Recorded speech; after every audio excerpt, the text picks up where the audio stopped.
On March 9, 2022, 32-year-old Ella Goodie left her home in Scott, Louisiana. She told her 2 daughters she'd be back the next day, but she never returned. That day should have been ordinary, a simple trip on the road. Instead, it became the last time anyone saw her alive. Hours later, her black Audi Q5 was captured heading west on the interstate. But not long after, the same vehicle was spotted returning east. Ella wasn't in it. From that moment, her trail went dark. Weeks later, her car turned up abandoned nearly 700 miles away. No Ella. No answers. Only questions that grew heavier with every passing day. And then, years later, the story took a shocking turn. Federal prosecutors revealed what many had long feared.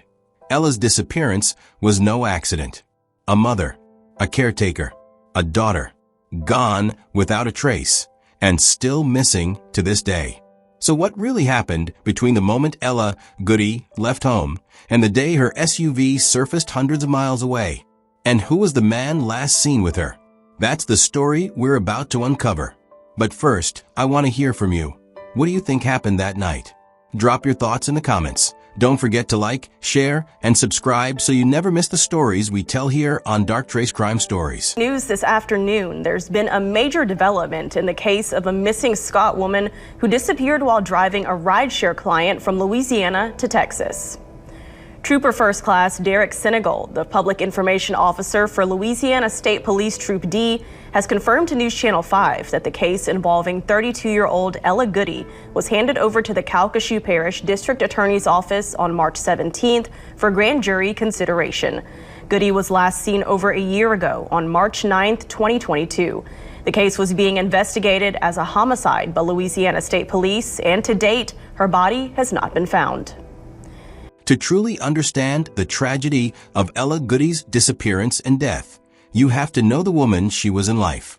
Her story begins in Lafayette, Louisiana, where she grew up surrounded by family, responsibility, and the daily realities of hardship.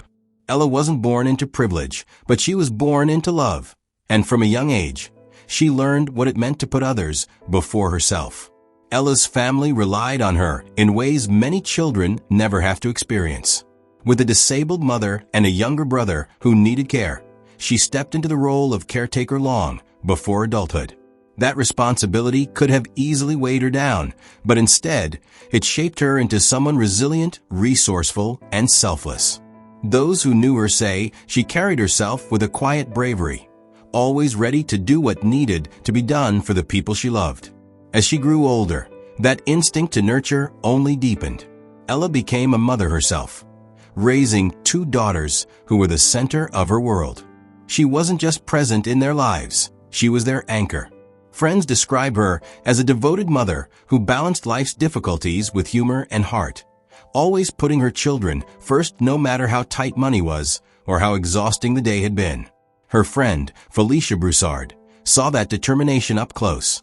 Felicia encouraged her to try rideshare driving because it offered freedom and potential income. Ella took that advice to heart, hoping it would be a way to balance providing financially with being there for her daughters. She was clear with her family about her goals. She wanted to create stability not just for herself, but for the people she cared for most. It's easy, when retelling crime stories, to reduce people to their victimhood. But Ella Goodie's life was filled with details that made her uniquely herself. She stood at 5'3", with brown hair and eyes that held both strength and softness. She carried multiple tattoos, each one a statement of identity.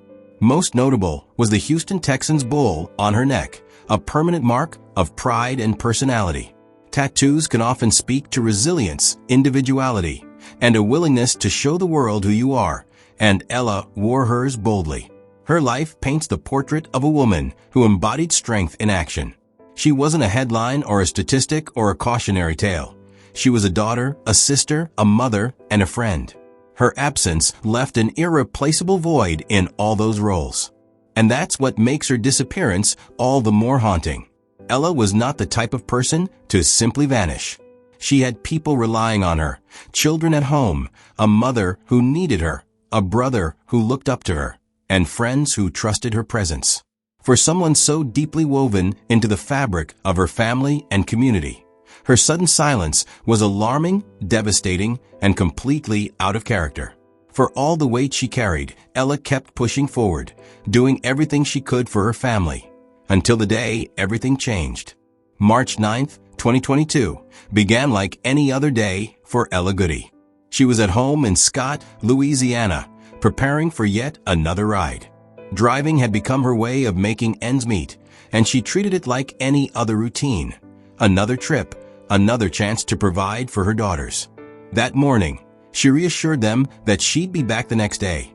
It was a promise rooted in her consistency. She always came home. Ella drove a black 2012 Audi Q5, a car that would soon become central to the mystery. That day, her passenger was someone familiar, a man named Brandon Jermaine Francisco. Ella had driven him before, more than once. To her, this wasn't a stranger climbing into her backseat. It was a repeat rider, someone she had already allowed into her vehicle and trusted enough to transport again. But Brandon Francisco wasn't just any passenger. At 38 years old, he carried a violent past and a reputation that would later become chillingly relevant. On that day, however, Ella couldn't have known the danger she was stepping into. She agreed to drive him west toward Texas. Surveillance cameras captured the start of that journey. Ella's Audi was seen heading westbound on Interstate 10, leaving Louisiana behind and heading toward Texas. For her children, it was supposed to be a quick trip, nothing unusual. But within hours, everything changed. Roughly 12 hours later, those same highway cameras recorded Ella's vehicle again. This time, however, the Audi wasn't heading west. It was coming back east, re-entering Louisiana. What happened in those hours between? Who was in control of the vehicle? And most importantly, where was Ella? Those were the questions that would soon ignite a desperate search. What is certain is that Ella's phone fell silent soon after. Investigators would later confirm that her last known signal pinged in Iowa, Louisiana, a small city east of Lake Charles. After that, there were no more updates, no more activity, no signs of life from a woman who had been constantly present for her family. At first, it was confusion.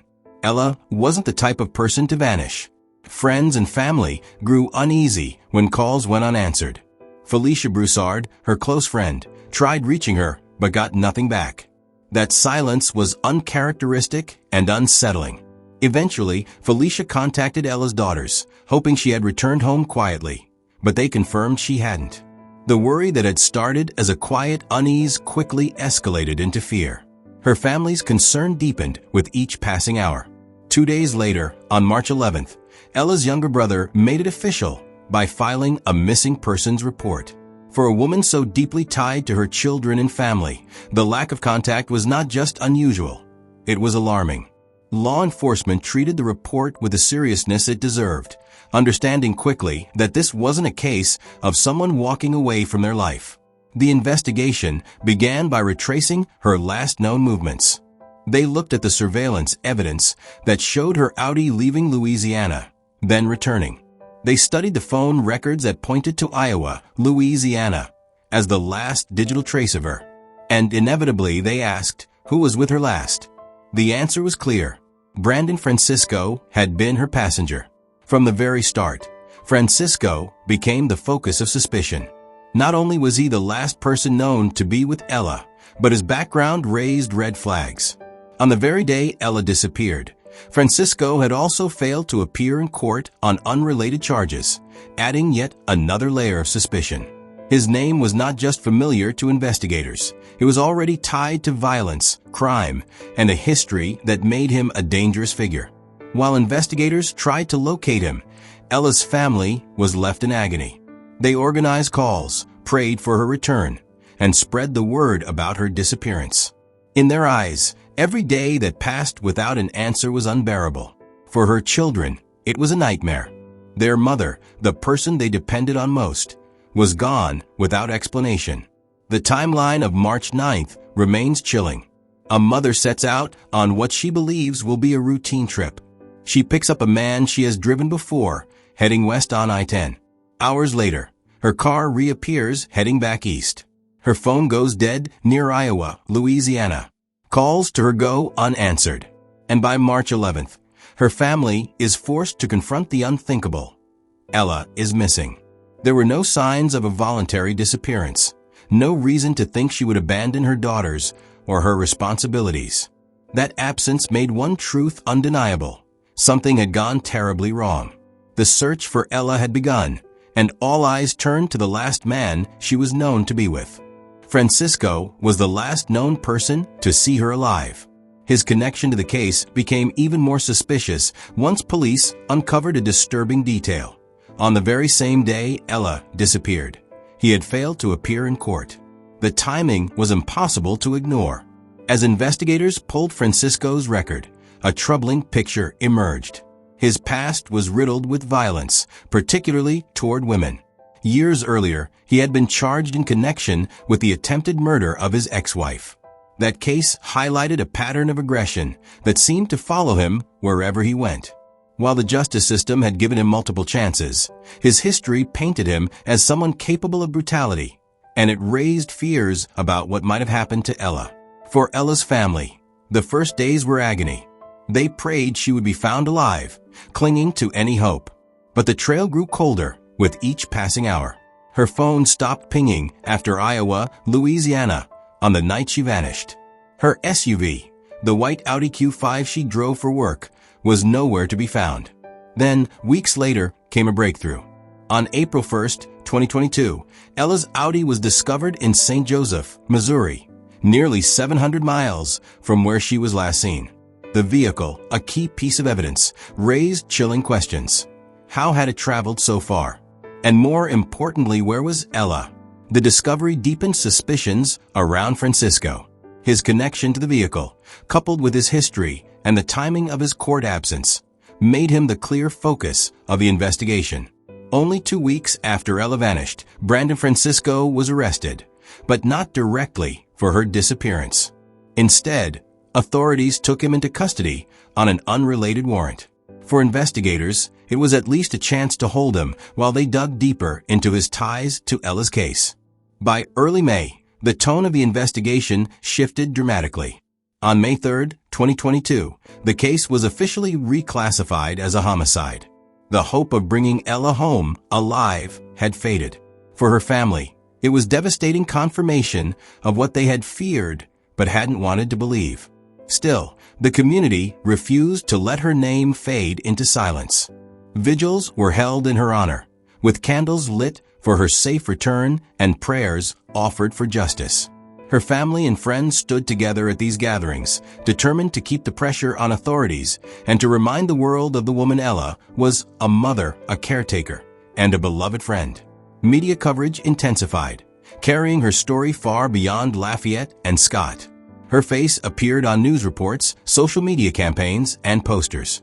The public wanted answers, and the growing awareness kept her case alive in the national conversation. Behind the scenes, investigators dug into Francisco's background. His past became central to the narrative, not just because of his violent record, but because of what it suggested about his capacity for harm. This was not a man without warning signs. His history with his ex-wife, marked by attempted murder, showed a disturbing willingness to use violence when challenged. As the pieces came together, it was clear the investigation wasn't just about Ella's disappearance. It was also about exposing the danger that Francisco had long represented. For Ella's family, this knowledge was unbearable. The idea that someone with such a record could cross her path, and that it could end with her life cut short, was a source of unending pain. The investigation pressed forward, but even with Francisco behind bars, the mystery remained. What exactly had happened on that March day? How had Ella gone from a simple drive to becoming the focus of a homicide investigation? Her loved ones held onto her memory with fierce loyalty. They spoke at vigils, demanding justice.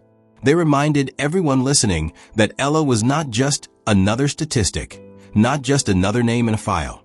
She was a woman who carried the weight of her family's struggles with grace, a mother whose children still waited for her return, and a daughter whose absence left her mother's world shattered. Every lead, every breakthrough was a step toward truth, but the answers still weren't enough. The vehicle found in Missouri, the reclassification to homicide, the arrest of Francisco, each development added to the story. But the central question lingered. What exactly happened to Ella Goodie? The community's outcry, the family's grief, and the shadow of Francisco's past created pressure that investigators could not ignore. Yet, even as pieces of the puzzle began to emerge, the darkest details of Brandon Francisco's past were still waiting to come to light. Transition. But the darkest details of Brandon Francisco's past would soon come to light. As investigators pulled back the layers of Brandon Francisco's past, what they found was not just troubling. It was violent, consistent, and deeply alarming. The man at the center of Ella Goodie's disappearance was no stranger to the criminal justice system. His history told a story of escalating brutality and a willingness to inflict harm without hesitation. Years before Ella ever crossed paths with him, Francisco had already shown his capacity for violence. One of the most disturbing chapters of his past came from his relationship with his ex-wife. In a case that stunned those who knew them, Francisco was convicted of attempted murder after attacking her. The assault was so severe that it left no doubt about his intentions. For that crime, he was sentenced to 10 years in prison. But time behind bars did not reform him. Instead, it seemed to cement a pattern. After his release, Francisco was again involved in violence, this time with a firearm. In 2018, he was tied to a shooting that highlighted his continued disregard for human life. Facing the evidence, Francisco ultimately entered a guilty plea. That decision did little to reduce the weight of his crime. By October 2022, he was sentenced to 30 years in prison. For Ella's family, these revelations were crushing. The man last seen with her wasn't just troubled or reckless. He was a repeat offender with a proven history of violence against those closest to him. The reality was chilling. Someone with such a record should never have had the chance to walk freely into Ella's life. And yet, Francisco's legal battles did not end there.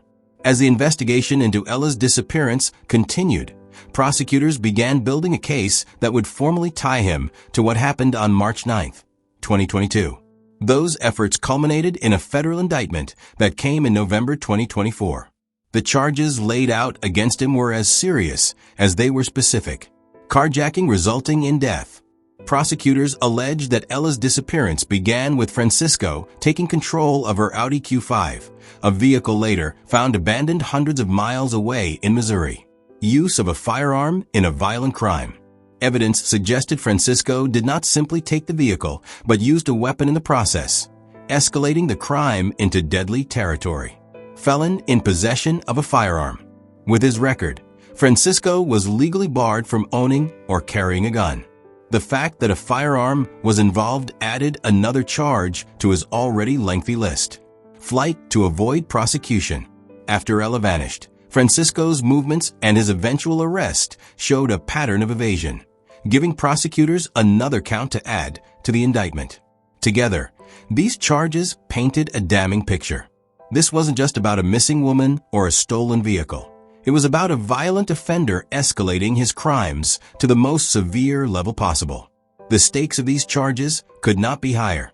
Each carried heavy penalties on its own, but combined, they meant Francisco could face life in prison.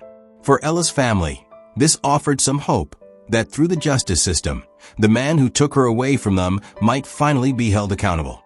Still, even with the indictment in hand, one devastating fact remained unchanged. Ella had not been found. The courtroom developments gave the family a measure of reassurance that Francisco would never again walk freely. Yet, every legal victory was tempered by the haunting absence of answers. Where was Ella? What had she endured in her final moments? And would her loved ones ever be able to lay her to rest? For the community, these questions fueled both outrage and determination. Vigils continued. Her name remained on banners and signs, and people refused to let her story fade into silence. For those closest to her, the pursuit of justice was never just about punishment. It was about truth, closure, and honoring Ella's memory. Brandon Francisco's past showed exactly who he was. A man with a long trail of violence, a history of hurting women, and no signs of remorse. His future, now bound up in the weight of federal charges, may well end behind prison walls. But as the case moved forward, one painful reality lingered in every courtroom, in every vigil, and in every broken heart that loved Ella. She was still missing. The indictment brought hope for justice, but for Ella's family, one question still haunts every moment. Where is she? For Ella Goodie's family, the days after her disappearance became a blur of pain, confusion, and unanswered questions.